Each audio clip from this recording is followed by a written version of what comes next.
listening to Your Ultimate Life with Kellan Fluckiger, only on LA Talk Radio.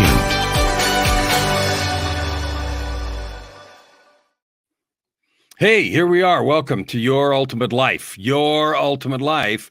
And in this series, my whole purpose, whether I'm alone or have guests, today I'm alone, is to give you the benefit, or if I hope it's a benefit, of my 68 years that I've been alive, of being here on the earth and working specifically on a powerful project, and that is how to create the ultimate life.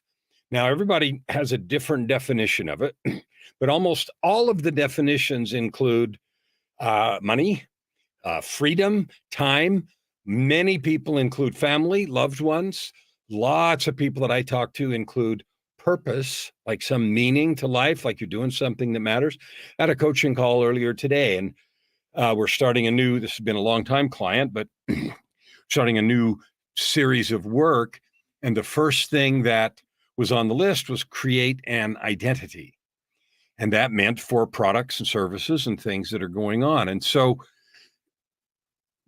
creating your ultimate life is something you have control over. Nobody can create it for you. And for example, some people think, well, if I win the lottery, that'll take care of everything. No, it doesn't. All it does is make all the problems that you already have bigger. Everybody wants a piece of you. Everybody wants some of your money. People are going to come and invest it for you. And we all know those stories. So none of that happens for you, no matter what happens around you. Someone can hate you. Someone can betray you. Someone can be unfaithful. Someone can embezzle or steal all your money. Somebody can break into your house. I've had that happen. That's a feeling of violation, right? You come home and a bunch of crap is messed up and broken and things are missing.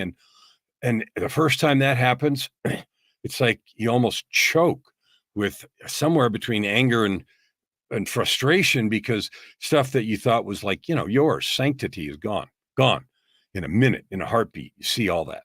So it doesn't matter what happens around you. You and only you have the levers of your life.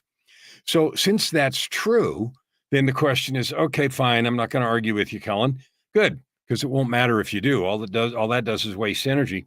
What are the principles? What are the tools? Well, I've been reading a book recently called The Science of Getting Rich. Now, that's a book by a dude that was written a long time ago, maybe 100 years, Wallace Wattles. And he's a skinny looking dude, but the book is great. You can read it if you want. He had like 10 books, and I bought a compilation. It's all 10 books in one. What they didn't tell me was the print was microscopic. So me with my crappy eyes, I have a bit of trouble reading it. But anyway, the principles in the book are based on you. You have control. So even 100 years ago, they're writing about the same thing. Here's a problem. We have a problem today. And the problem today is we get more and more dependent emotionally and in other ways on outside things. So we expect the government to handle things. We expect it's somebody's job to make sure my life is good, easy, and cruising. It's somebody else's fault if things don't go my way. And inside, we know that's not really true, but it kind of feels like it ought to be, like we're entitled to some kind of ease and flow. It's kind of like getting mad at God when it snows, and we were planning on doing something. So it's spring already, right? Today's March 26th. And spring started earlier this year than it has in 128 years or something like that. The actual celestial equinox was on the 19th. So a week ago, earliest, usually on the 21st or something like that. Somewhere in the 19th, the sun crossed the equator in the sky. And so that was the beginning of spring. Well, here up in Edmonton, Alberta, there was already snow. There was a warm week before that happened. But then now it's snowed, and the last 6 or 7 days have been kind of cold, and there's snow again in the backyard. So somebody could be mad and say, come on, it's supposed to be spring. Now that's silly, right? Because we all know we don't control the weather. Like, we don't control that, and it's nature or God or whatever. Okay, well, we can allow that. And we don't control how gravity works. Well, those are just kind of the boundary conditions. And then we get to decide if we're pissed off because it snows, or if we're mad because of how gravity works, or we can decide what to do with it, how to create with it, right? So that is the fundamental principle. You are in charge. Things around you are what they are. And we get off the rails when we, with gravity and with weather stuff, we can understand that. So we don't, we might get mad at it, but we realize it's kind of stupid. Guess what? It's just as stupid or pointless, to not use a pejorative word, to blame your own unhappiness on someone else's behavior. Now, I've talked about that a lot in different ways on different episodes. Tonight, I'm going to talk about leadership. Now, I have had many, many years of leadership in different companies of different sizes, all the way up to C-suite, CEO, leader positions, COO, and other kinds of things in the US and Canada. So I had a 30-year career, which included some of those officer level positions. Lots of people reporting to you in meetings and all the stuff. You know the drill. That is what we traditionally think of often as leadership. In fact, that was all that it used to be. Someone would ask, do you have a leadership position? And people would immediately think in your company or your job or whatever. That is simply not true. And it's becoming less true by the minute. And today I want to talk about the role that leadership and leadership principles have for you right now, today, regardless of if you work for yourself, if you're unemployed, if you work in a company, and whether you do or don't have, quote, people reporting to you on some org chart. That's old school, not even important today.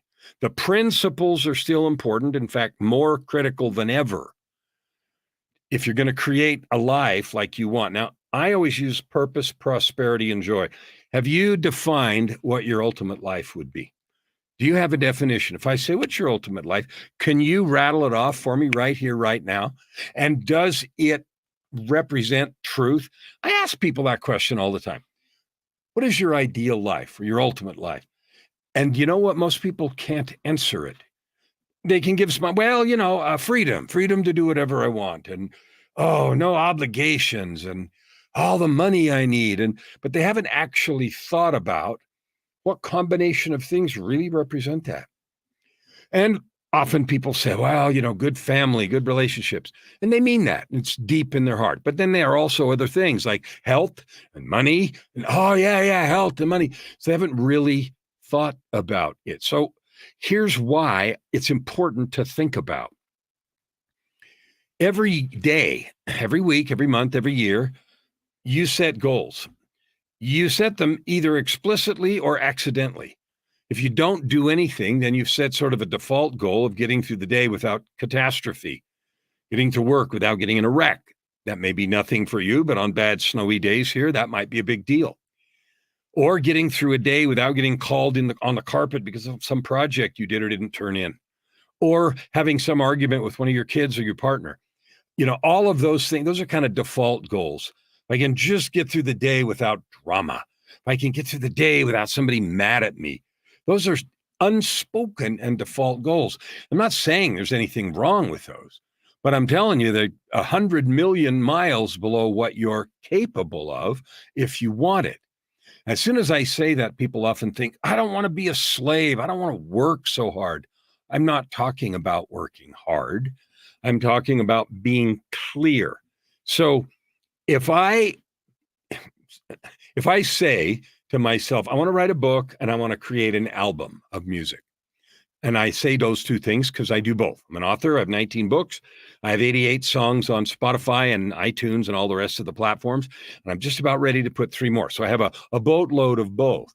And I could say, well, this month I'm going to write an album and a book. And if I don't get clear about which is first and what's most important and why, those two goals will be competing all the time. And that's an obvious example. But if you don't get clear on what really is important to you today, this week, this month, you're going to be living all the time with internal conflict.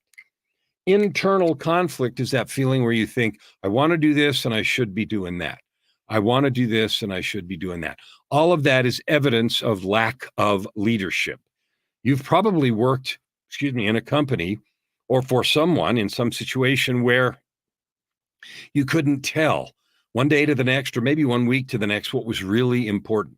Priorities seemed to shift.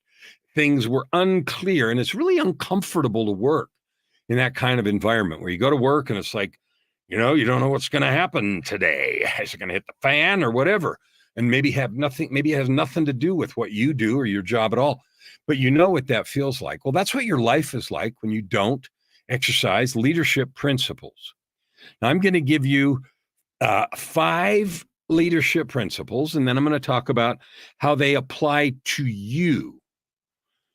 And before you say, I don't have a leadership position, just put that on the shelf for a minute. I'm not going to argue with you. You do, and here's why. At a minimum, you are the leader, the sovereign, the king or queen, the empress or emperor, the master of your own life. Now, if you argue with that in your mind, if you say, no, I'm not, all that means is that you have been living a life not exercising leadership. That's okay. Nobody's calling anybody out, but it is true that you're the master of your life. It may also be true at this moment that you have given away all your power, your time, your authority. And so right now, at this moment, when you hear this, your life is jam-packed with other things that people expect, have asked of you, and you said yes because you couldn't say no, and all of that. So that might be true right now. That's okay. What I want you to learn from this, if you want to, is regardless if that's true right now, you can start today exercising these 5 leadership principles that I'm going to give you to take back control of your life, your time, your energy, your passion, your love, your money, and everything. Okay? Now, if you want to take back that control, so you have absolute sovereign control and are the leader of your life, raise your hand. Good. I can't see you, but I'm assuming nearly everyone raised their hand unless you're already there. Now, if you're already there, I invite you to do something. I invite you to reach out to me, because people that have already learned the principles that I'm going to talk about here and how to create the life they want. I love having a larger and larger set of acquaintances that have that. How you can reach me is yourultimatelife.ca.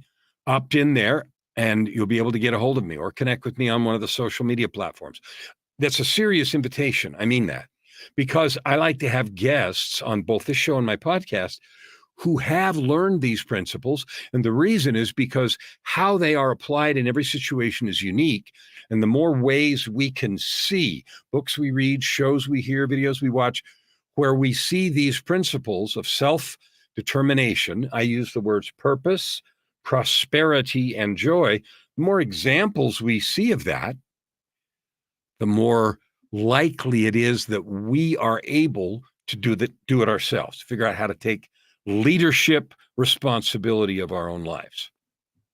All right. So whether you're a leader of someone in a formal sense, a volunteer sense in your community, in your church, in your job, in your family, or anything else, all of the things that we're going to talk about apply to that. But I'm going to start at the most basic level, which is your leadership of your life. I am continually, I'm not surprised anymore, but it's continually interesting to me how many people say to me they don't have control of their lives. No, I have to this. And you can tell because the language is have to. I have to do this and I have to do that. Oh, I'd love to do that, but I can't because, and then they list all the things they have to do. And if you use the word have to, H-A-F-T-A, oh, I have to, that implies obligation. Obligation is a dirty word. And you're going to say, what? Here's what I mean. When you say the word obligation, and I have to, if that's how it feels, it always carries the seeds of resentment. Here's what I mean. Well, I have to this means I'd rather be doing something else. But I feel like I have to do this. Now, I have to, I don't care what it is. Right now, I have to go to work tomorrow. No, you don't. No, you don't. But I'd lose my job. Okay. Then I wouldn't pay rent. Okay. Then I'd be homeless. Okay. But you still don't have to. What you're saying implicitly is, I don't like the possible consequences of making that choice. That's okay. And I'm not saying quit your job or do anything weird. What I am saying is own your sovereignty. Here's the difference that it makes. I have another client that I talk to often about this idea of leadership. And there's a situation with this particular client. There's one area of their lives that they feel just the sense of obligation. And it's, not fun. Other areas of life, they've owned this idea. And one of the things we're working on is changing the feeling. The situation is not able to be changed. That individual has decided they're going to stay in that situation. Well, that's fine. Now, here's your choice. And this is this bit about your sovereign. You can stay in the situation grumpily, angrily, and in frustration, or you can say, I have committed to that. I choose to commit and execute joyfully for days, weeks, months, years. It doesn't matter. I choose that. And if that's new to you, it might feel like, well, I can't do that. I hate doing that. Hating doing something is a choice. Hating doing something is a choice. I'll give you an example, silly one. Mowing the lawn. Okay. Mowing the lawn has never been my favorite part of life. But every time I own a house, or at least a house with a yard, during some seasons, you got to mow it. And here in Edmonton, the growing season is short, but violent. And by violent, I mean it grows furiously. So the house we're in now has, it's on a little bit of a hill, so there's rocks and tiered stuff. So we don't have a lawn to mow. But the house we were in just before this one, 4 or 5 years ago, we were there for several years, and that had a lawn in the back, a little bit in front, but a significant lawn in the back. And it grew like crazy. And in the summertime, we had to mow it. And on top of that, we had a dog. The dog pooped all over the yard. So you had to gather the poop and then mow the lawn. I did not enjoy that until I decided that I did.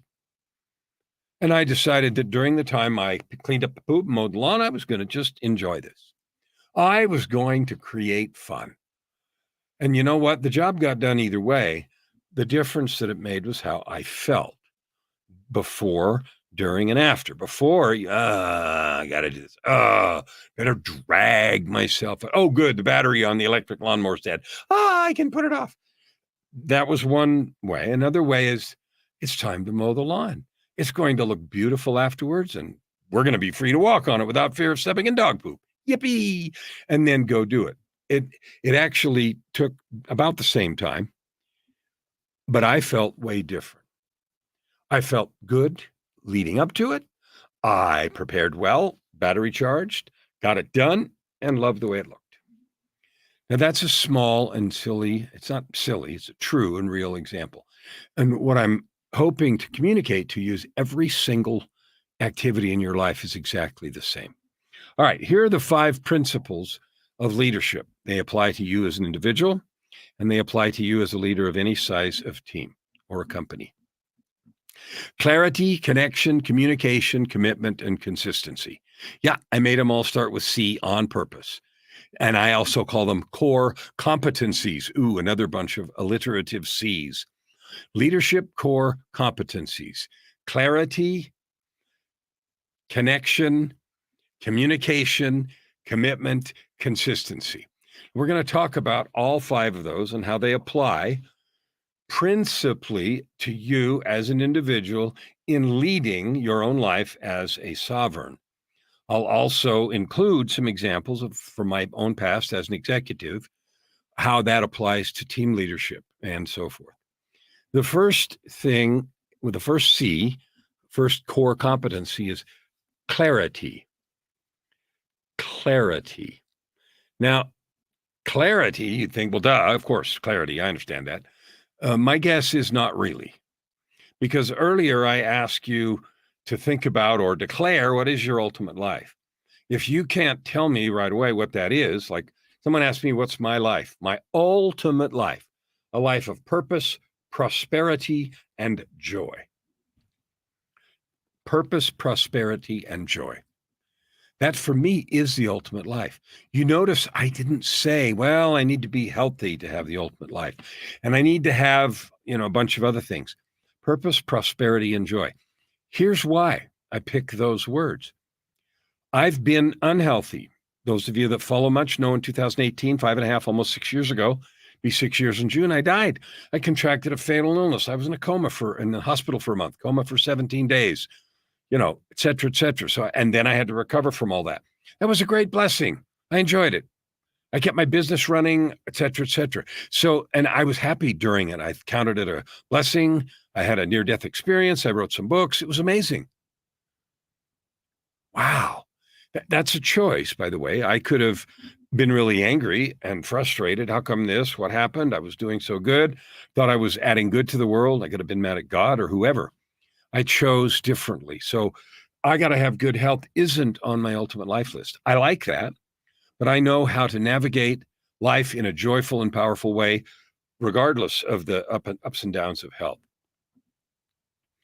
So, and that's just one example. So for me, my ultimate life, the life I love to jump up and fly into every day, I know it because I do it, the life of purpose, prosperity, and joy. Now, my purpose today and this whole year is to reach 250 million people. Wow, 250 million. Yeah, I know, big number. 250 million people to help you see who you really are so you can create from your infinite possibility, create your ultimate life.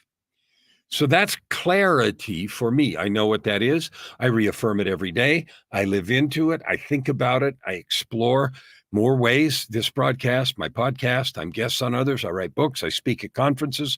Why? Because I want to serve you, to help you be encouraged to understand you have gifts just like I do. You have opportunities. You can create more. You can create all the purpose, prosperity, which includes the cash we need, and joy that you want to. Now, I have an advantage because my wife is Joy and she's an angel.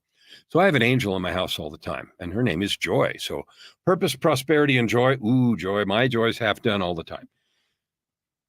That's a little bit silly, but it's true. All right. So you have to be clear with yourself. And so if that's not clear for you, exactly what you're trying to accomplish this week, this month, this year, what is this year about? What do you want for Christmas that you don't have now? And I don't mean win the lottery and stuff like that. You don't control that. Stuff that you can do or work on. If you're not clear on that, then you stumble around. That's true in companies also. When you are a leader in a company, if your department, your division is not clear what you're trying to do, it's very difficult to give good direction, to motivate your people, to encourage them, to do any kind of performance evaluation on yourself or others. It's really difficult without clarity. So creating clarity, finding clarity, insisting on clarity.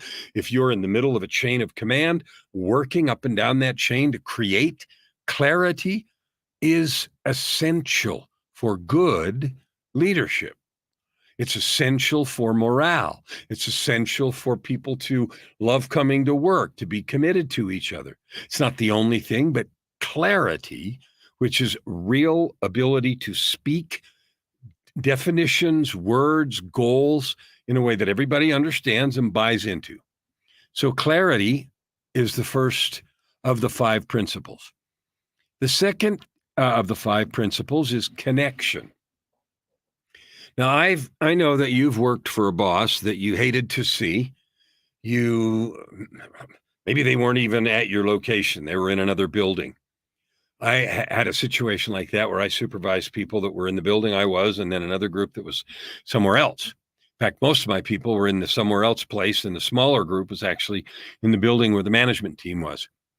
And that connection, I needed, and I did, make a significant and directed and focused effort to keep high connection with the group that was in the other building. It was maybe 20 minutes or a little bit more, a drive to get to that other building.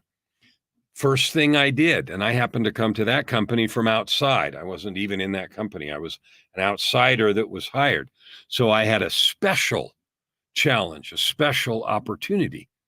What did I do? Well, I made sure I immediately went to the place and I scheduled one-to-ones with everybody out there within the first 30 days, 60 days. And why did I do that? Not to scare anybody and not to do anything weird. And I made sure immediately that it was clear that the one-to-ones were just to get acquainted. So I knew what was going on. It was not to change or fix or adjust or to do anything. I said, I can't do anything as you know, in the job that I have without knowing you. So I wanted a connection. And in that first conversation, I didn't do anything except ask questions about them because I was curious. Not surprisingly, they were very guarded and reticent at first. I don't know what their leadership experience had been like right before that, but I do know that in this way, it took me some time to create a connection. Now, that is obvious when you're leading a team in a company to create individual connection with all the people you supervise. Now, if you have large groups of 100 or 200 or 500, which I had in another circumstance, that's a lot more challenging, and there are other ways to go about that. But again, like I mentioned to start with, I really want to focus on personal things first. So you might say, Kellan, I'm already connected with myself. I'm going to call you out on that. How many times today, this week, have you had what I call internal conflict, where you think, I should do this? No, I want to do that. Oh, I should do this. I'm supposed to do that. Yeah, but I want to do that. That, I call that the battle at the boundary. That means that you're not connected. You're not connected with your true values, what you truly value. Like in analyzing or thinking about that kind of thing, you don't have to create drama. Drop the good and bad, right and wrong. Just answer this question. Why is there a conflict there? What are the things creating conflict? Is it someone else's expectation? Is it a promise you made yourself? A sad but true example out of my life were the years when I struggled with addictions. Back prior to 2007, I had years when I had some very significant addiction issues. So in those times, I would have that conflict a lot. I need to do this. Ooh, no, I want to do this. And that's a real easy one to see. And then the truth is connection. What is truly important? And after you identify it, you might need to get some help or talk to somebody or whatever. You know, we're not talking about that situation right now because it would take more time than we have. But your ability to connect with your true values, who you really want to be in the world, who you want to be for yourself or for others, really, not what anyone else expects. I'm not talking about someone else's script or dialogue. Who do you want? Like if you died and someone were to put truth on your headstone or read truth from the funeral, at the funeral, not let's be nice to, Kellan or you or whatever, but truth. What would they say? What would you want the truth to be? Are you connected with that? If you're supervising other people, you need to be connected with their lives and their needs and their wants. In the old management model, it was leave your personal crap at home. Leave your personal crap at home. You come to work and leave all that somewhere else. It didn't work then, and it doesn't work now. Now, at least we have the attitude and understanding that we're going to admit that it doesn't, and we're going to talk about that and provide, a method to compensate or to deal with those situations. In the old days, when it was leave your crap at home, those things just festered and caused the problems in communication, employee relations, and that sort of thing. They cause the same kind of problems in you. If you have unresolved conflict about what you're supposed to do and what you want to do is going to win every time. maybe you'll do what you're supposed to do, but you'll be mad about it, angry about it, and frustrated about it. And that kind of connection means you do it grudgingly. People are offended. They know you're doing it without, against your will and all the rest. So that is a very important and powerful thing. Connection. How do you create connection? Well, I talked about the one-to-ones I did with that group, and then I went and did them every quarter after that. So I did an initial one, and I did it every quarter for as long as I was there. Why? Because I wanted to keep the connection strong. It paid big dividends. It paid big dividends because after I was there for a while, I realized I did need to make some significant changes, and I had to do that in a way that kept people in good spirits, company running, and moving along well. And that was only possible because I had created the connection, empathetic, and I knew them, and I knew what they wanted, what was important, and they knew me. So that kind of connection is really important as a leadership principle. The third of the 3 C's is communication. Communication, most of our communication, it's not what you think. I read somewhere just recently that I think it was 60%, 58 or 60% of communication between individuals is done through body language. Now, whether that's the right number or not doesn't matter. It's more than half. So louder than what you say, it's your attitude, your energy, your body language. Now, what is that? How you stand, whether you look at your watch, whether you have your arms folded, whether you're open or whether you're closed, whether you look at them or whether you're looking away, whether you interrupt someone, whether you're listening to respond or listening to understand. That right there is one of the most critical pieces. And we're going to talk about listening a lot right now. If you want to lead yourself, you have to be able to have dialogue with the different voices inside of you. There's always jokes about devil on one shoulder and an angel on another, or some people call it your inner critic. Someone saying, oh, you can't do that. Negative voices. Oh, you'll never do that. You'll fail. People will laugh. I want you to think about the number of voices in your own head. I had a client once that used to talk to me about the committee in my head said, and, we spent some time on different sessions going through who was on the committee. And it always comes from past experience, experiences we had in the past. Who's on the committee? What is their objective? That person's on the committee, and that comes from some past experience. What would be the objective?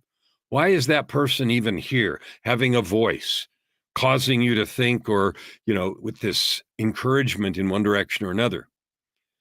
And your ability to hear, understand, and you don't have to agree, but to understand the different impulses that you have. And I'm going to call them voices in your head. No, I'm not talking about being schizophrenic. I'm talking about all of us have a committee in our head. Maybe it's a committee of 2 and maybe it's a committee of 22.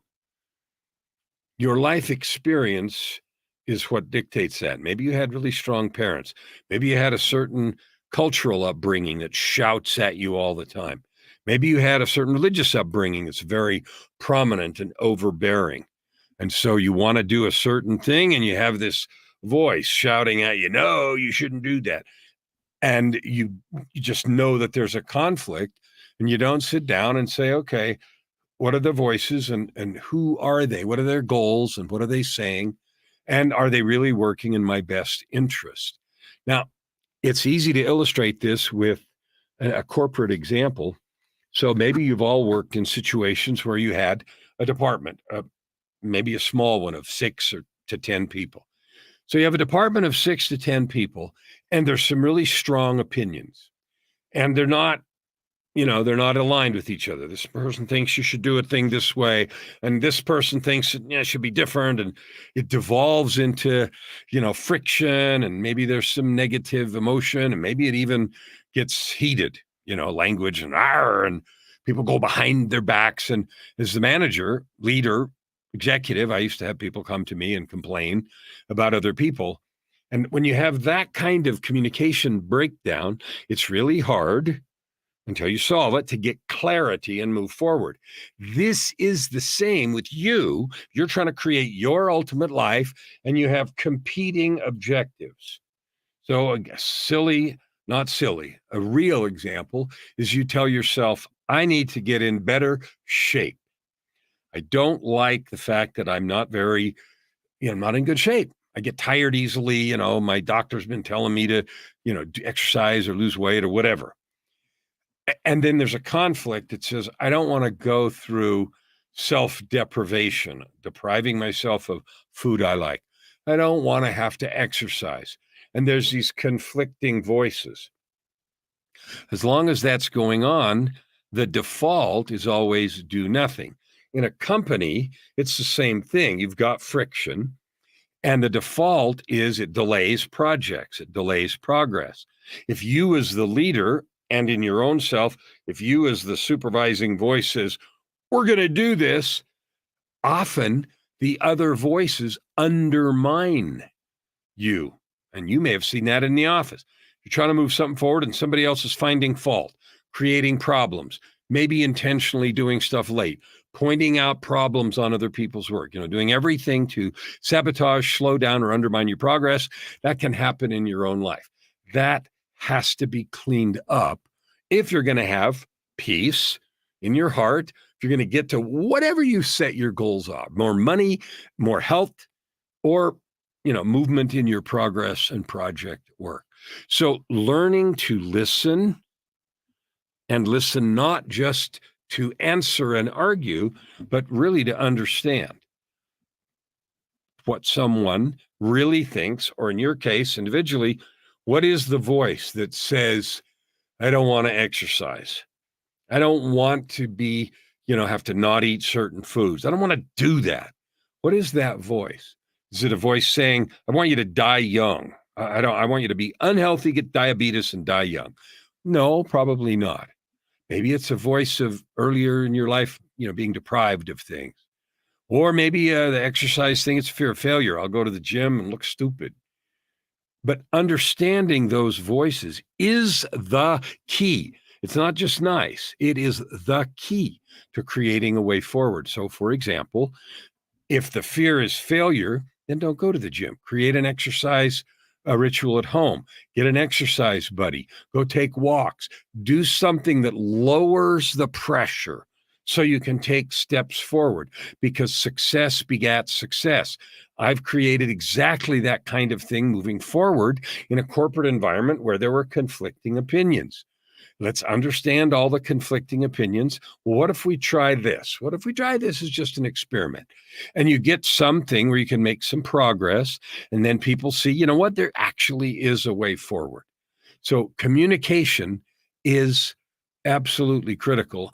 And the key to communication is good listening, not listening to argue, not listening to respond, but listening to truly and deeply understand. And the goal of that understanding is to craft a way forward. Now, when you're arguing with yourself, this can be tricky, but it's also fun. It's also really fun. I know that because at one point in my personal development journey after 2007, when I began this, after years of addiction and other struggles, I had a long multi-hour talk with the different argument people in my head. And I absolutely had to craft a compromise and a way forward. And it was so serious for me that I actually wrote out the agreement and I signed it as the different people. And you might think I'm nuts and schizophrenic, but it worked. The fourth C is commitment. Commitment. Okay. Now we have a problem in our world that creates a lack of unity, a lack of progress. And that is, we don't know what the words of commitment really are anymore. I'll tell you a funny story. You all know someone that if you ask them to do something, hey, will you come to my party? Or will you come help me with this? And they say to you, yeah, sure. Some people, if they say that, you can depend on them. Many people, if they say that, you actually don't know. And here is the unspoken subtext. Yeah, I'll come if I remember, if I still feel like it, if I don't get a better offer, and if you don't piss me off between now and then. And if one of those four things happens, automatically they get a pass. They don't tell you, they just don't show. And if you ask later, oh, well, I got an offer to go to this concert, or my this broke, and we're just supposed to understand. If, on the other hand, someone really wants to emphasize their commitment, then they add a lot of extra words. No, I swear, I promise. No, really, I mean it. On my, in the Bible, on my mother's grave, and they add a lot of crap because the words of yes, I will don't mean anything. So when you're communicating with a team as a leader, you define what a commitment is. And when you create a situation where when you say something, it's absolutely true, people trust you, they begin to trust you. And as that goes on, they trust you, period. You said so. Oh, it's going to happen because that's what you always do. Another way to create that consistency, not consistency, but create that commitment between the team members and yourself is there's the old phrase that says crap runs downhill. So somebody gets in trouble and then you get yelled at as a leader and then, you yell at somebody else. Crap runs downhill. No, if you want to create commitment, the answer is crap stops. And it stops with you as the leader. You just take that. And then you go and figure out what needs to change. But the way that it happens isn't crap runs downhill. Okay, yeah. That sort of thing. That's the antithesis of leadership and commitment. It just creates resentment and negativity. So if you, in a team at work, it's easy to understand that. Boss yells at you because something didn't go right, and you don't immediately go call a bunch of people in your office and yell at them. You think about it. You absorb the energy of the criticism, the energy of the negativity, and you don't communicate that. Now, you do have to fix problem. I'm not pretending that away. But when you gather your team or the affected members, the energy with which the communication is no longer negative. It isn't you effed up, idiot. How come you? None of that. And here's why. Remember we talked about communication last C. When people feel attacked or belittled or criticized, they quit listening. Look at yourself. When someone comes and blasts you, the only thing we're doing is trying to defend ourselves or get back at them. When people feel attacked, criticized, they quit listening. Communication stops and productivity goes to hell. So if you absorb the negative energy and then you create a constructive environment to fix the problem, I'm not pretending you don't address it and fix it. And if it's urgent, you fix it urgently. But you just lay it out. This happened. That was not our desired result. What are we going to do with this? And we need to have it fixed by, 15 minutes, an hour, tomorrow, next week, whatever it is. But the absorption of the negative energy stops with you. That creates commitment among the team members that you lead faster than almost anything else. Telling the truth and stopping the negative energy are two of the most powerful things. Now let's apply that to your own self. If you're a leader of yourself, here's how that exact principle applies there. When you do something and it fails, you try something and it doesn't work, maybe you get embarrassed, maybe someone ridicules you, maybe you fall on your face. Whatever happened. The energy with which you talk about it to yourself is the same thing. So if you go on a rampage and yell at yourself for being a failure, stupid, can't do this, I knew it was wrong, it would never work. If that's the kind of language you use, you're going to find yourself fearful to try again. It's actually no different than talking to another person. If you yell at yourself and you're negative all the time, I knew you couldn't, and you shouldn't have tried. If that sort of communication is how you talk to yourself, you're destroying your commitment. You're destroying your commitment to the goal, and you're destroying your commitment to making commitments and making progress. So that is absolutely one of the biggest stumbling blocks for self-leadership. It is, how do you talk to yourself? Because nobody ever accomplishes their goals on the first time. Nobody ever goes straight up the mountain. There's always setbacks and struggles and problems and ups and downs. How you handle those, especially when you're talking to yourself about yourself, is perhaps the largest determinant of your ability to be committed, keep going, try again, get up, dust off, and move forward. The last C is consistency. Consistency. Now, let's do the corporate thing first. When you're a leader, your life outside happens. Maybe your spouse yelled at you. Maybe one of your kids did something weird. Maybe your car got stolen or broke down on the way to work. If you bring that negativity into work, into running your team, then you are not consistent. You show up angry and frustrated, and until and unless the people who work for you don't understand that has nothing to do with them, and they believe that, there's fear, there's negative production. So you need to either not be concerned and know you'll handle it later.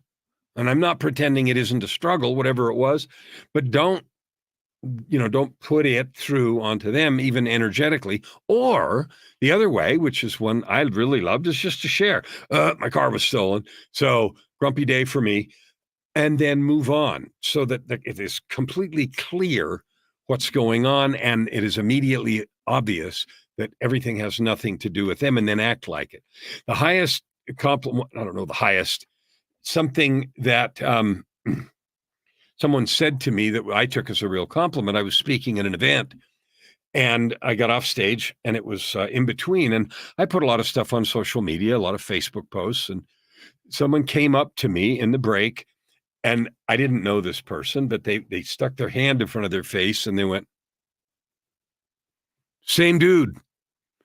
And what they were when we went on and talked, what they were communicating is me at the event and in person was exactly the same person that they had seen in other venues, on social and in other videos. To me, that was the consistency, and I felt really good about that, because that meant the impression that I gave about who I was authentic.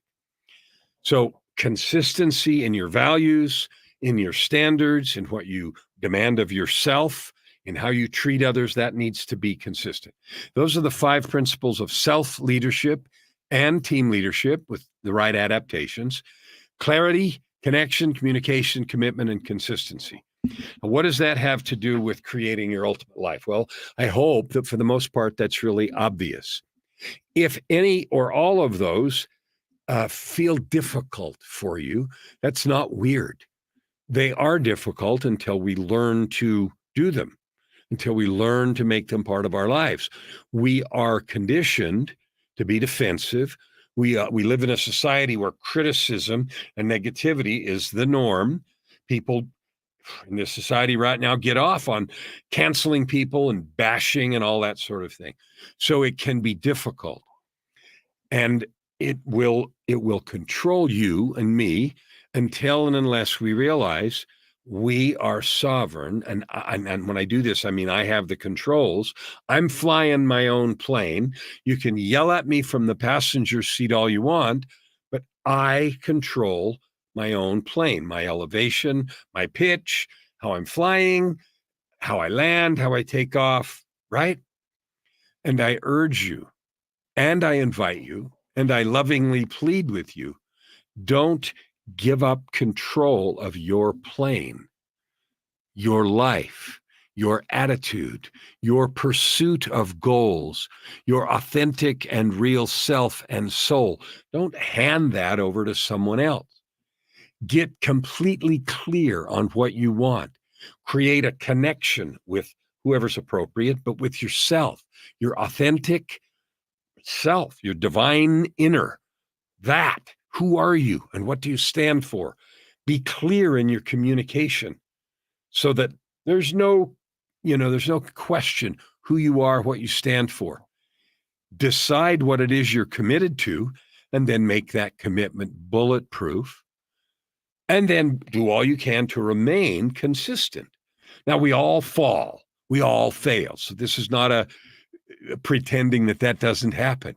But when we do, don't hide it. Don't pretend it away. Here's my words for me.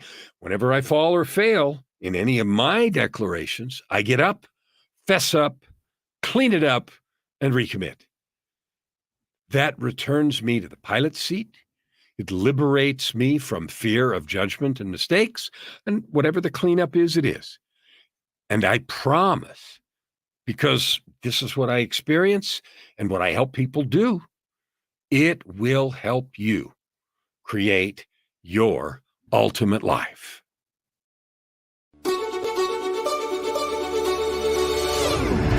You're listening to Your Ultimate Life with Kellan Fluckiger, only on LA Talk Radio.